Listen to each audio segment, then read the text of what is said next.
स्वागत है आप सभी का हमारे YouTube चैनल पर। दोस्तों आज दिनांक हो गई 11 जनवरी 2026। आज हफ्ते का आखिरी दिन है यानी रविवार। आज छुट्टियां हैं मंडियों में।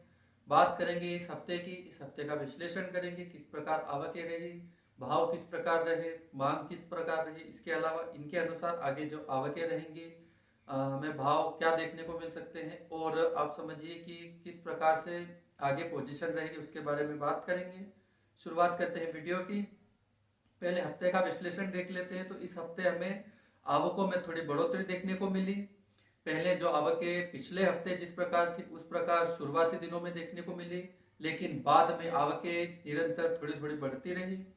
किस प्रकार आवकें बढ़ी उस प्रकार बात करें तो मंदसौर में जिस प्रकार 5,000, 5,500 कट्टों के आसपास आवकें देखने को मिली थी, हफ्ता खत्म होते होते 8,000 कट्टों के आसपास आवकें बढ़ गई। इंदौर मंडी में आवकें लगभग समान देखने को मिली, 5,000 कट्टों से 6,000 कट्टों के आसपास आवकें रही। नीमच मंडी में भी आवकें बढ़ती हुई देखने को मिली, 4,000 कट्टों के आसपास आवकें आ रही थी, वो 7,000 कट्टों के आसपास आवकें कल के समान हमें देखने को मिली। यानी शनिवार को हमें, जैसे शनिवार को मंडियां बंद थी वहां पर नीमच और मंदसौर में, लेकिन शुक्रवार को 7,000 कट्टों की आवकें वहां पर दर्ज की गई। राजस्थान की बात करें तो यहाँ पर 500 कट्टों की उठापटक देखने को मिली, 2,500 से 3,000 कट्टों के आसपास हमें मंडियों में माल देखने को मिला। दिल्ली में स्टॉक बढ़ता हुआ दिखा, पिछले दिनों जो भाव कम हुए थे वो स्टॉक पड़ा है और निरंतर जो माल जा रहा था वो जा रहा था, तो वहां पर स्टॉक अधिक मात्रा में देखा गया।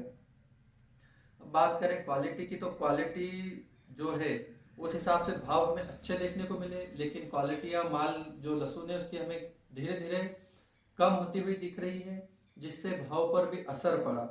भावों की बात करें इस हफ्ते में तो आप समझिए इंदौर में जहां कम से कम जो 14,000 मतलब एक भाव देखने को मिला किसी दिन, तो वही भाव हमें इस हफ्ते 18,100 तक भी बीच में देखने को मिला। ये ऊपर की जो सुपर क्वालिटी की बात है उनकी कर रहा हूँ।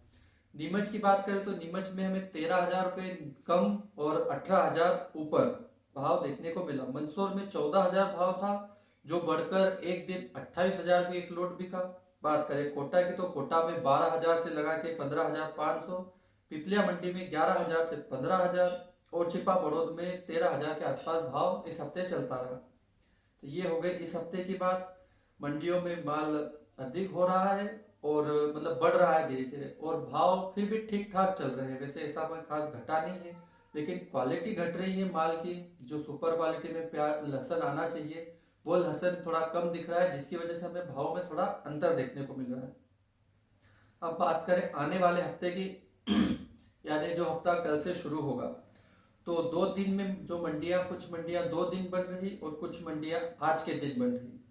तो इनसे एक उम्मीद है कि जो बड़ी मंडियां हैं जहां से थोक में माल खेरची में जाता है, आप समझिए आम आदमियों तक, तो वहां पर एक उम्मीद है कि थोड़ी खपत होगी और जो नया माल कल से वापस से जाएगा तो उसके लिए जगह बनेगी।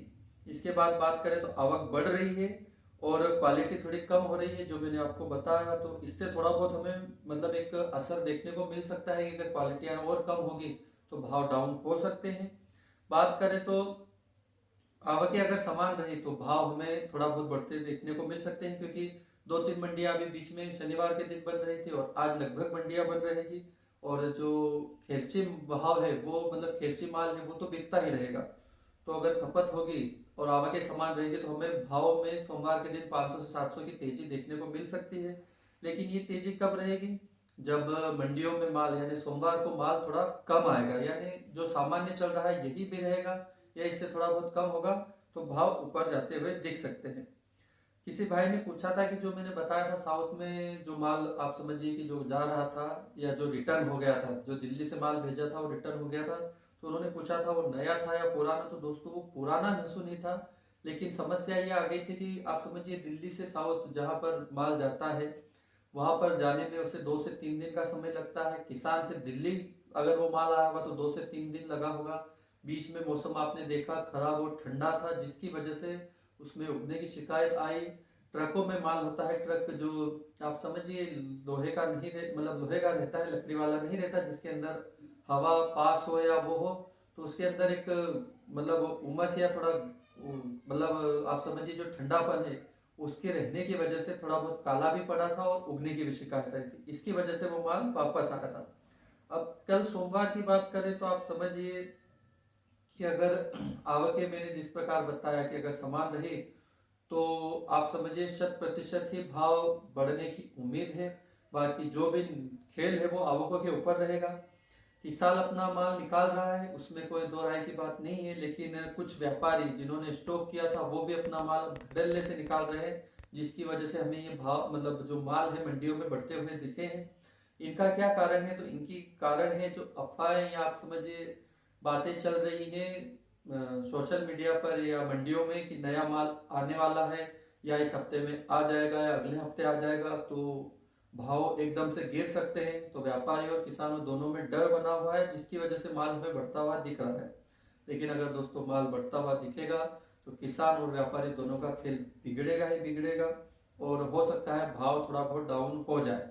अगर आप समझिए खपत जो इन 2 दिनों में हुई है और भाव आप समझिए स्थिर है, अगर कल यानी सोमवार को मंडियों में माल अधिक नहीं होगा तो आप समझिए कि 500 से 700 1000 1500 जैसी डिमांड रहेगी वैसी तेजी देखने को मिलेगी। लेकिन ये सब खेल रहेगा आप समझिए कि सिर्फ आवकों पर। बाकी किसानों से निवेदन है या आप समझिए सुझाव है कि दोस्तों ज़्यादा टाइम बचा नहीं है, थोड़ा थोड़ा सही लेकिन माल निकालते रहे। आप समझिए मैंने बताया था कि जो माल 20 से 25 जनवरी के आसपास नया मंडियों में अच्छी खासी मात्रा में आने लग जाएगा। तो आज 11 तारीख हो गई है, आप समझिए 10 से 15 दिन के अंदर ही अब जो भी खेल है वो आपको दिखने लग जाएगा कि भाव किस प्रकार मोड़ लेते हैं, मंडियाँ किस प्रकार करवट लेती है, नए माल से भरती है या कम रहती है। हालांकि वो जो बुआई है और जो मौसम है इसके ऊपर आधारित रहेगा।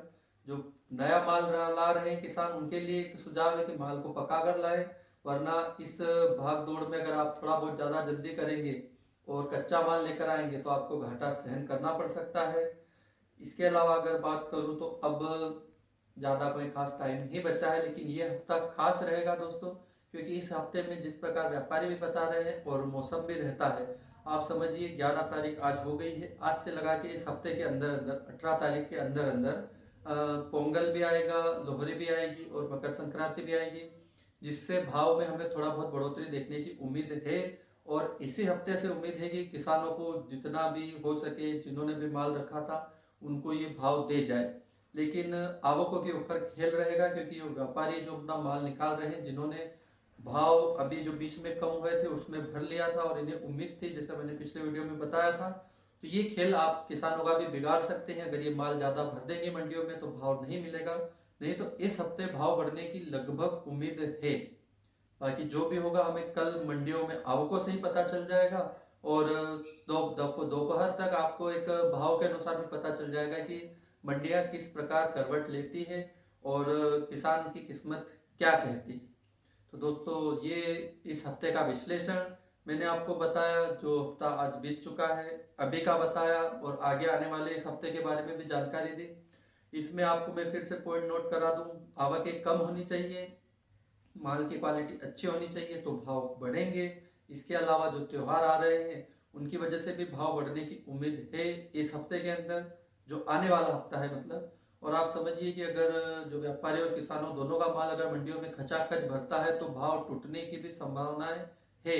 उसमें भी 100% कोई ऐसा वो नहीं है कि भाव टूटेंगे नहीं। लेकिन पिछला हफ्ता जिस प्रकार आवकें बढ़ी लेकिन भाव फिर भी समान रहे, आप अगर कुछ बोले कि अगर भाव की यार 14 से 18 4000 का अंतर था, तो दोस्तों वो क्वालिटियों के हिसाब से था। जैसी जिस दिन क्वालिटी आई, जैसे जिस दिन डिमांड रही वैसा भाव मिला है। उसमें कोई ऐसा नहीं है कि भाव नहीं मिला है। क्वालिटी के ऊपर खेल है, आवकों के ऊपर खेल है और डिमांड के ऊपर है। तो इस हफ्ते में डिमांड, आने वाले हफ्ते में मतलब डिमांड बढ़नी है। अब क्वालिटी और भाव के ऊपर खेल है, और जैसा भी होगा सोमवार कल हमें पता चल ही जाएगा। तो दोस्तों अगर वीडियो पसंद आए तो लाइक और शेयर करें, चैनल को सब्सक्राइब करें। मिलते हैं अगले वीडियो में, तब तक के लिए जय हिंद, जय जवान, जय किसान, भारत माता की जय।